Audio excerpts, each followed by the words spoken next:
देखिए, एक टॉपिक कराना, नाम है उसका रिजोल्यूशन ऑफ वेक्टर। देखिए, ज्यादा बड़ा टॉपिक नहीं है, लेकिन बहुत इंपॉर्टेंट टॉपिक है। इससे ज्यादा इंपॉर्टेंट टॉपिक नहीं है। जी भैया। ठीक है, तो रिजोल्व मतलब होता है तोड़ना।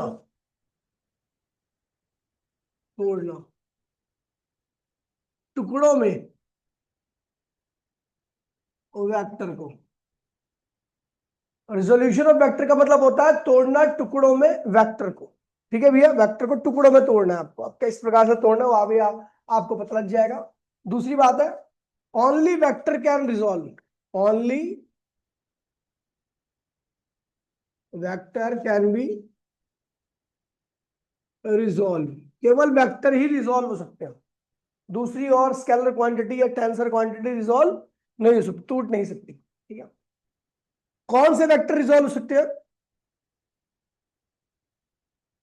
ये वेक्टर रिजोल्व हो सकता है। देखिए सुन लीजिए, ये वेक्टर, ये डायरेक्शन है, ठीक है, और ये ए वेक्टर है। ये ए वेक्टर है और ये डायरेक्शन है। डायरेक्शन में मैं लिख रहा हूं डायरेक्शन। तो इस वक्त डायरेक्शन और ए वेक्टर के बीच में एंगल क्या बन रहा है? 0। तो ए कैन नॉट, इसको हम रिजोल्व नहीं कर सकते, इसको नहीं रिजोल्व कर सकते। दूसरा, अगर आपका ए वेक्टर ये रहा, डायरेक्शन ये रही,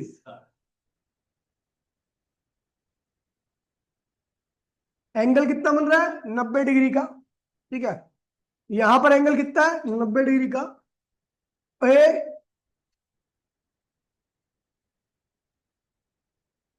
रिजोल्व,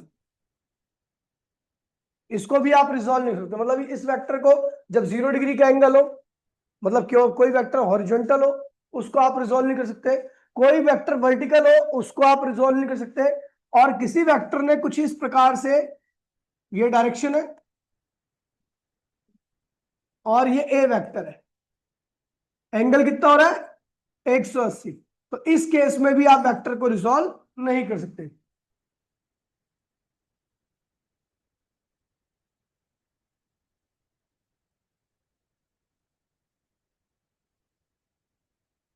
इसको रिजोल्व नहीं कर सकते। मतलब इन 3 केस में आप वेक्टर्स को रिजोल्व नहीं कर सकते, तोड़ नहीं सकते।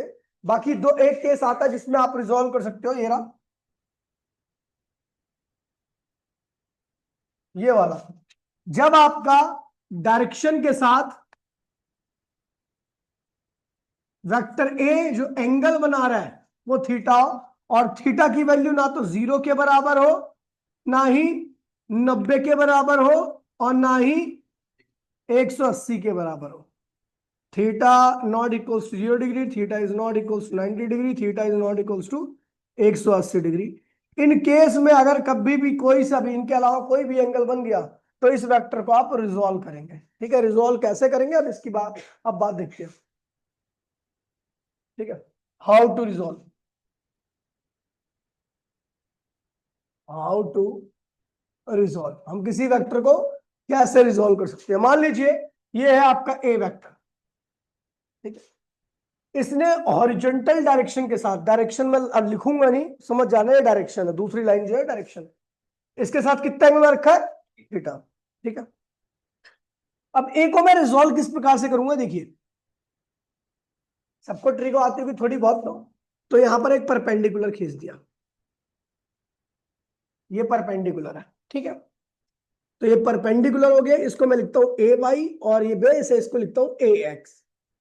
ए वाई को कहते हैं Y component of a vector, और ए एक्स को कहते हैं X component of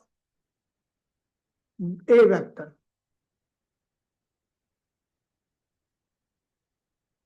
x component of a vector. ठीक है भैया, ये ए वाई और ए एक्स ही वो दो टुकड़े हैं जिनकी हम बात कर रहे हैं। ठीक है, चलो देखते हैं कैसे निकलेगा। तो कैलकुलेशन, हमें पता साइन ये गिवन है, हाइपोटेन्यूज कितना है? ए, एंगल कितना है? थीटा। आपको ये और ये निकालने हैं। तो साइन थीटा क्या होता है? परपेंडिकुलर अपॉन में हाइपोटेन्यूस। अगर मैं परपेंडिकुलर देखूं तो जिसकी वैल्यू मुझे मालूम नहीं है वो क्या है, ए वाई, और हाइपोटेन्यूस क्या है आपका ए, तो ए वाई की वैल्यू क्या होगी, ए साइन थीटा। हमें पता लग गया ये क्या, ए साइन थीटा। अच्छा, एंड कॉस थीटा क्या होता है, बेस अपॉन में, बेस क्या आपका और हाइपोटेन्यूस क्या है, तो ए एक्स की वैल्यू क्या होगी, ए कॉस थीटा, ए कॉस थीटा। तो हमने एक्स की वैल्यू पे लिख दिया ए कॉस थीटा। इसको मैं अलग से बना रहा हूं डायग्राम को, ठीक है। तो हमने देखा कि हमने इस ए को दो पार्ट में रिजोल्व किया, ठीक है। ए एक्स की वैल्यू अपनी क्या आई है, ए कॉस थीटा, जिसे हम एक्स कंपोनेंट या नॉर्मली हॉरिजॉन्टल कंपोनेंट कहते हैं, और ए वाई की वैल्यू क्या रखी है, ए साइन थीटा। इसको हम क्या कहते हैं भैया, वर्टिकल कंपोनेंट, ठीक है भैया, इसे क्या कहते हैं हम, वर्टिकल कंपोनेंट, ठीक है भैया। अब हम जानते हैं थीटा एंगल है, तो हमने यहां पर क्या किया, एक लाइन खींच दी। यहां पे एक लाइन खींच रहा हूं मैं, कंस्ट्रक्शन कर रहा हूं, ठीक है। ये लाइन खींच दी, मुझे पता है ये वेक्टर और ये वेक्टर दोनों इक्वल वेक्टर है। कैसे इक्वल है, क्योंकि दोनों की डायरेक्शन सेम है और दोनों का मैंने मैग्नीट्यूड भी क्या रखा है, सेम है। तो अगर ये ए वाई है तो ये भी क्या होगा, तो हम लिख रहे हैं इसको ए वाई इक्वल्स टू में ए साइन थीटा, ठीक है। इसी को मैं थोड़ा मॉडिफाई कर रहा हूं और इसको हटा रहा हूं। इसको हटाऊंगा तो क्या होगा, जब इसको रिजॉल्व हटा दोगे इसको, तो ये आपका ये बनने वाला है, ये ए एक्स हो जाएगा और ये क्या हो जाएगा, ए वाई, और ये क्या होगा, ए वेक्टर, जिसने जमीन के साथ कितना एंगल बना रखा है, थीटा। तो ए एक्स की वैल्यू आप सबको पता है क्या होगा, ए कॉस थीटा, और ये क्या होगी, ए। इस तरीके से आपको वेक्टर के रिजॉल्व करके रिजल्ट को लिखना है बस। इस तरीके से आप ए के दो कंपोनेंट मिलते हैं आपको, एक होता है ए कॉस थीटा, दूसरा होता है आपका ए साइन थीटा, ठीक है। इसको हम हॉरिजॉन्टल कंपोनेंट कहते हैं, हॉरिजॉन्टल कंपोनेंट भी कहते हैं, कंपोनेंट, और इसको हम कहते हैं वर्टिकल कंपोनेंट।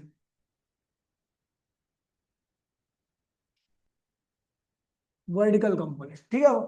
तो इस तरीके से आपको रिजॉल्व करना है। चलो कुछ एग्जांपल देखते हैं, बिल्कुल इसी मेथड पे आपको करना रिजॉल्व, ठीक है। एग्जांपल, एग्जांपल नंबर 1, मान लीजिए एक फोर्स है जिसकी वैल्यू 100 न्यूटन है और जमीन के साथ उसने एंगल बना रखा है 30 डिग्री का। कितना बना रखा है, तो कह रहा है इस फोर्स का एक्स और वाई कंपोनेंट निकालिए।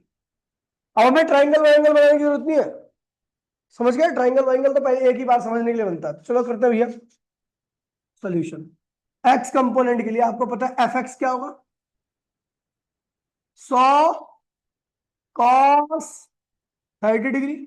इसको अगर आप सॉल्व करते हो तो 100 कॉस 30 का होता है √3/2, ये हुआ 50 बार गया तो क्या हुआ, 50 √3 न्यूटन हो गया।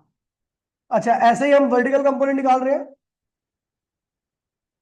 एफ वाई इक्वल्स टू में क्या होगा, 100 साइन 30, तो ये आ गया 100 इंटू में हाफ, ये क्या हो भैया 50, तो ये आ गया 50 न्यूटन आ गया। कोई दिक्कत तो नहीं है। तो इस तरीके से हम किसी वेक्टर को रिजॉल्व कर सकते हैं। खैर ये तो बड़ा बेसिक सा है, ठीक है। एनसीईआरटी का एक क्वेश्चन है,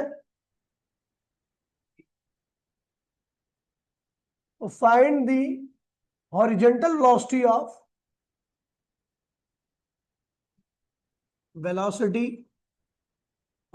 एरोप्लेन, ठीक है, जो टेक ऑफ कर रहा है, ठीक है, ऐसा डायग्राम है उसमें, ये उसकी टेक ऑफ वेलोसिटी है 720 किलोमीटर पर आवर, ठीक है। इसकी वेलोसिटी क्या है, टेक ऑफ वेलोसिटी वो है, और जमीन के साथ कितना एंगल बना रखा है, 60 डिग्री का टेक ऑफ कर रहा है, ठीक है, तो ऊपर जा रहा है। तो हमें पता है हॉरिजॉन्टल वेलोसिटी क्या निकालनी है, हॉरिजॉन्टल वेलोसिटी मतलब वी एक्स की बात कर रहा है, वी एक्स क्या होगा, वी कॉस थीटा। तो v कितना है भैया 720, और cos थीटा क्या है cos 60, तो 720 cos 61/2 यानी क्या हुआ 360 किलोमीटर पर आवर, यानी हॉरिजॉन्टल वेलोसिटी कितनी है इसकी, जब वो टेक ऑफ कर रहा था तो 360 थी। वर्टिकल पूछा होता तो मैं क्या निकालता v sin थीटा, क्या निकालता। ठीक है भैया, चलो क्वेश्चन नंबर 3 देखिए।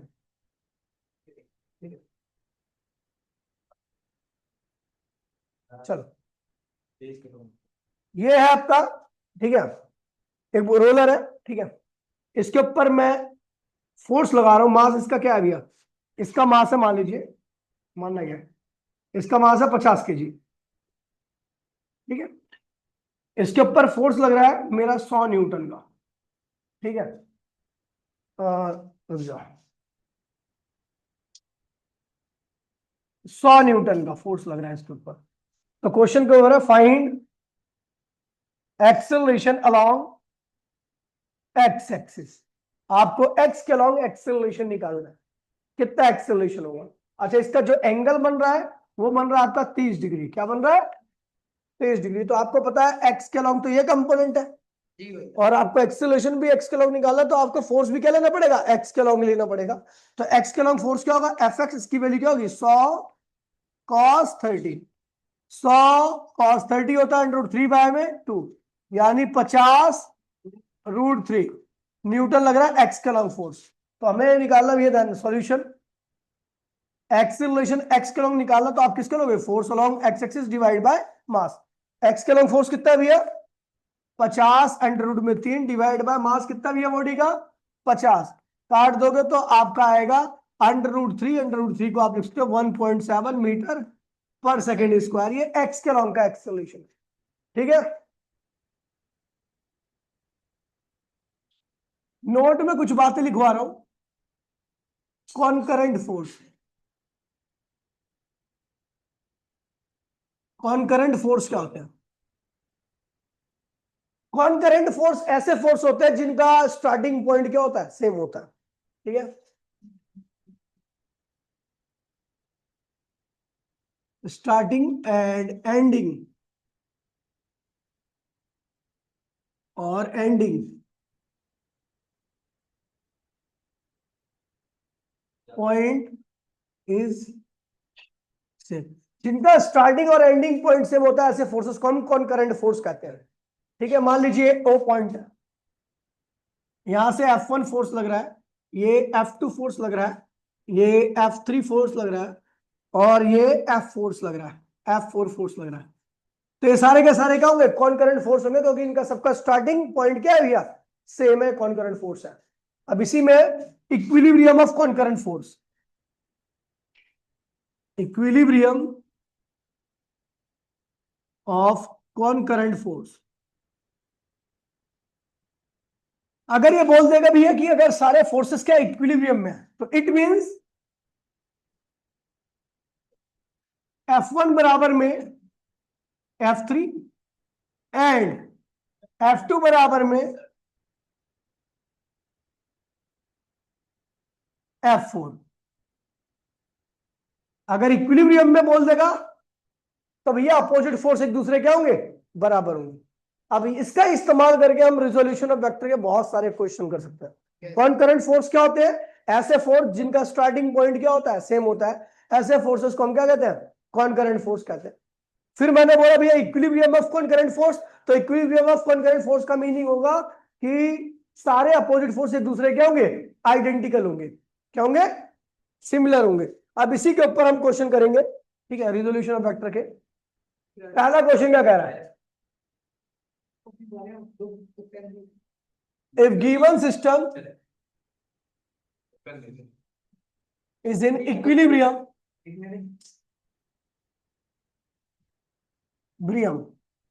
then find the value of T1 and T2। अच्छा, आपको बता दूं, आप उसी वेक्टर को रिजॉल्व कर सकते हो जो वेक्टर एंगल से दूर लगता है। जो वेक्टर एंगल की तरफ लग रहा है तो भैया आप उसको रिजॉल्व नहीं कर सकते, ठीक है भैया। चलो देखते हैं, ये क्वेश्चन क्या है? क्वेश्चन कह रहा है कि भैया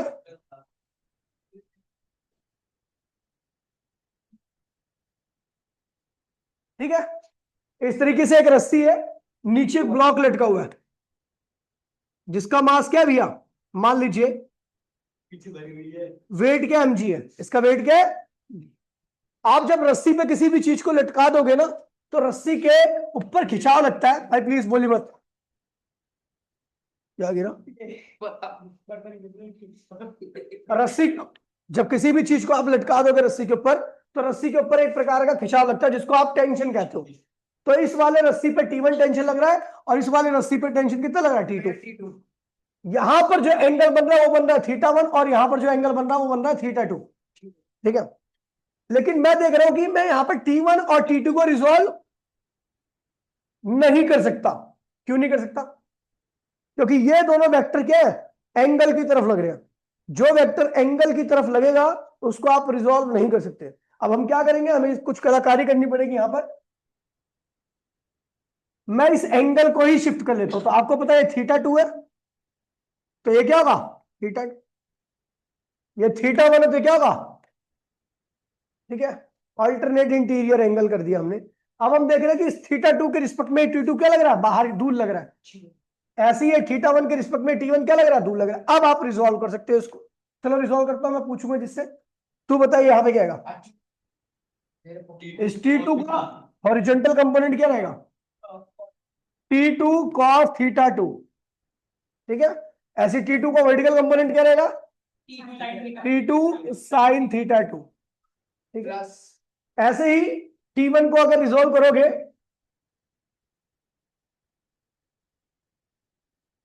T1 को आप रिजॉल्व करोगे तो इधर क्या आएगा? T1 cos θ1, और इधर क्या आएगा? T1 sin θ1।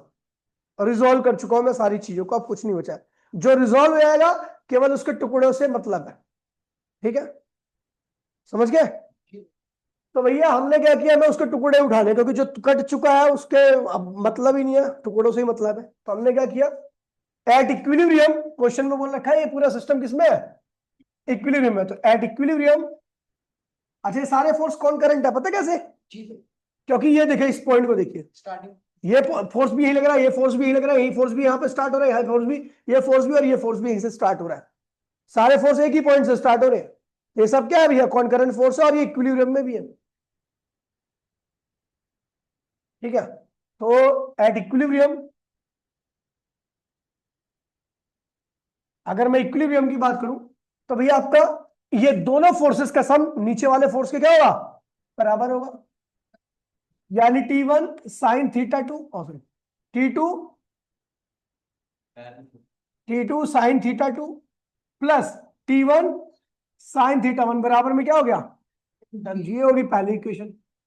ठीक है, जो सेम डायरेक्शन में उनको ऐड कर दो, और डिफरेंट डायरेक्शन वाले के अपोजिट में बराबर करो। एंड T1 cos θ1 बराबर में T2। अब ये इक्वेशन तो सॉल्व नहीं होंगी, ये इक्वेशन सॉल्व नहीं होंगी, क्योंकि इसमें सब चीज क्या है? वेरिएबल है, कोई भी कांस्टेंट है ही नहीं। तो इसलिए इन दोनों इक्वेशन को हम साइड में रखते हैं। मतलब मेरा मेरा मेन पर्पस है कि भैया यहां से आप केवल क्या करो भैया? इक्वेशन को निकालना सीखो। आते भैया दूसरे क्वेश्चन पे। क्वेश्चन, ये एनसीईआरटी के चैप्टर नंबर 5 का एग्जाम्पल है आपका, सॉरी 4 का। है ठीक है। Find the value of theta if given system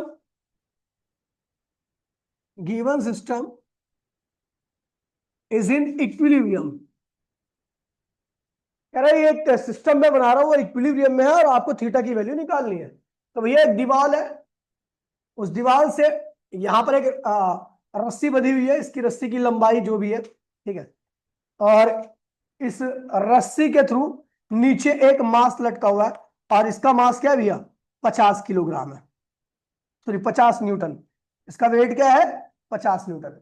आपने इसको इक्विलिब्रियम में रखने के लिए, जैसे ये रस्सी है ना थीटा, इस थीटा को यही रखने के लिए आपने इधर भी फोर्स लगा रखा है, और इस फोर्स की वैल्यू आपकी 50 न्यूटन ही है। कितनी है? 50 न्यूटन है। अच्छा, तो कह रहे हैं find the value of theta. अच्छा, वो तो बोल रखा है, चलो करते भैया। तो आपको बता दूं कि रस्सी पे जब भी कोई लोड अगर आप लटका दोगे तो रस्सी पे क्या लगेगा? टेंशन। लेकिन इस टेंशन को मैं रिजॉल्व नहीं कर सकता। समस्या क्या है? क्योंकि ये थीटा की तरफ लग रहा है। क्या लग रहा है? ये टेंशन इस थीटा की तरफ लग रहा है, इसलिए इसको रिजॉल्व नहीं कर सकते। तो हम क्या करेंगे भैया, इधर एक लाइन खींच देता हूं मैं। तो ये थीटा, तो ये भी क्या होगा? थीटा होगा। अल्टरनेट इंटीरियर एंगल बन गया। इसको रिजॉल्व करो तो क्या होगा? T cos theta. देखिए कॉस थीटा इसको क्यों लिखा? क्योंकि भैया जिसके साथ एंगल बनता है वो कॉस ही होता है। और वैसे भी आपको पता है बेस हमेशा कॉस रहता है। थीटा इसके साथ बन रहा है, इसका मतलब ये बेस है एक्चुअल में, तो इसीलिए इसके साथ क्या लगाया? कॉस लगाया। इधर क्या आएगा? टी दूसरा इसके परपेंडिकुलर करना है आपको, टी साइन थीटा। अब ये कह रहा है कि ये सिस्टम इक्विलिब्रियम में है, तो एट इक्विलिब्रियम ब्रियम की अगर मैं बात करूं तो भैया टी कॉस थीटा बराबर में 50, ये पहली इक्वेशन होगी, एंड टी साइन थीटा बराबर में 50 न्यूटन, ये second equation. On dividing second by first, तो टी साइन थीटा अपॉन में T cos theta equals to में 50 डिवाइड बाय 50 बराबर में एक, टी से टी भी क्या होगा? कैंसिल हो गया। टेन थीटा 1, और 1 को क्या लिखते हो? 10 45, 10 से 10 कैंसिल हो गया, थीटा की वैल्यू क्या आ गई? 45 डिग्री आ गई। ठीक है, ये हो गया। अब आगे देखिए भी इसमें कुछ और भी क्वेश्चंस आते हैं। क्वेश्चन 6, ठीक है, जिसे मान लीजिए ये आकर आपका रोलर है और आप इसके ऊपर 100 न्यूटन का फोर्स लगा दो, 1000 न्यूटन का फोर्स लगा दो, ठीक है। इसका मास क्या है खुद का? 10 किलोग्राम, ठीक है। तो इसका वेट क्या लगेगा? देखिए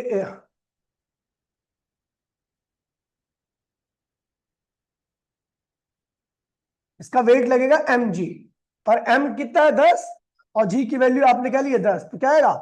100 न्यूटन इसका वेट लगेगा, ठीक है। इस फोर्स को थोड़ा कम कर देते हैं, मतलब बहुत ज्यादा हो जाएगा। 100 न्यूटन लिख दो, ठीक।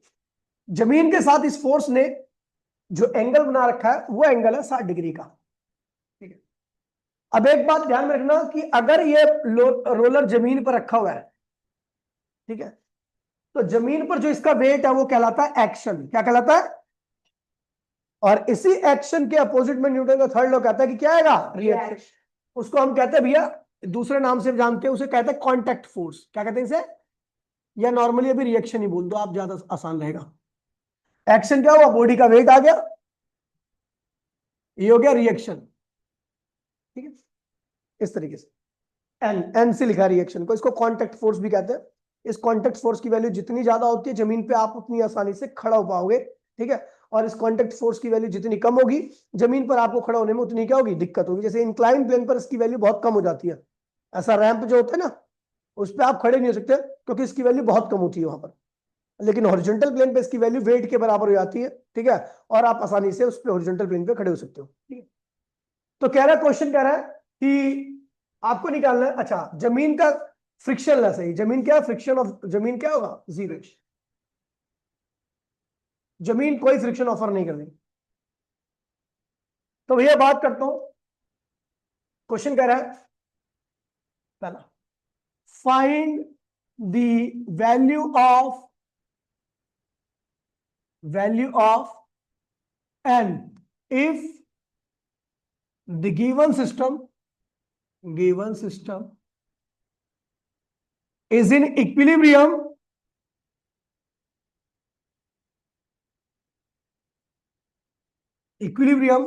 along y axis. इनने सामने से बोल दिया कि ये बॉडी y के अलोंग इक्विलिब्रियम में, इसका मतलब कि y के अलोंग जो भी फोर्स लग रहे हैं सब एक दूसरे क्या है? बराबर है। अपोजिट फोर्स क्या होंगे? बराबर होंगे, ये बोल रखा है। एंड सेकंड पार्ट बोल रहे हैं एंड एक्सेलरेशन। अब जब इक्विलिब्रियम में, जहां पर इक्विलिब्रियम में होता ना वहां पर एक्सेलरेशन नहीं होता, ठीक है। एंड एक्सेलरेशन अलोंग x, ठीक है भैया, चलो सॉल्यूशन करते हैं।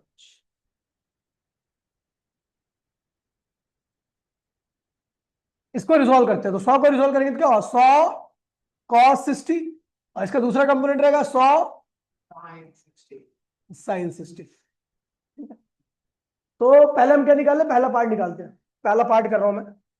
मुझे पता if given system is in equilibrium along y axis, अगर गिवन सिस्टम y एक्सिस के along इक्विलिब्रियम में है, तो इसका केवल यही मतलब है कि ऊपर वाला फोर्स किसके बराबर है, नीचे वाले फोर्स के। देन n प्लस 100 sin 60 बराबर में 100 न्यूटन।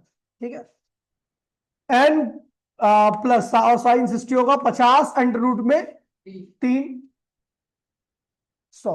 इसको उधर ले जाओ तो क्या होगा, n क्या होगा 100 माइनस 50 अंडर रूट में 3। आप इसको सॉल्व करते हो 50 कॉमन ले लो, तो 2 माइनस अंडर रूट में 3, तो 50 2 अंडर 1.7 होता है इसकी वैल्यू, तो 50 गुणे में 0.3 यानी क्या, और करीबन नहीं तो क्या आएगा 15 न्यूटन एन की वैल्यू आ गई।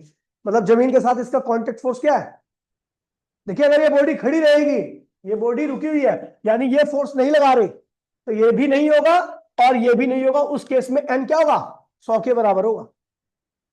ठीक है, लेकिन जैसे ही आपने फोर्स लगा दिया, ये बॉडी चलने लगी, ठीक है भैया, वैसे ही आप देखोगे एन 100 से क्या आ जाएगा, यानी जब आप चलते हो ना, तो आपका जमीन के साथ कांटेक्ट फोर्स की वैल्यू अलग होती है, जब आप रुके होते हो तो जमीन के साथ आपके कांटेक्ट फोर्स की वैल्यू अलग होती है। समझ गए। अगला कह रहा है एक्सेलरेशन लॉन्ग एक्स एक्सिस निकालते हैं। ठीक है भैया, तो एक्सेलरेशन लॉन्ग एक्स एक्सिस क्या होगा, फोर्स अलॉन्ग एक्स अपॉन में मास ऑफ बॉडी, है ना। फोर्स एक्स के लॉन्ग क्या लग रहा है, 100 cos 60, 100 cos 60 मतलब 100 cos 60 अपॉन में मास, ठीक है,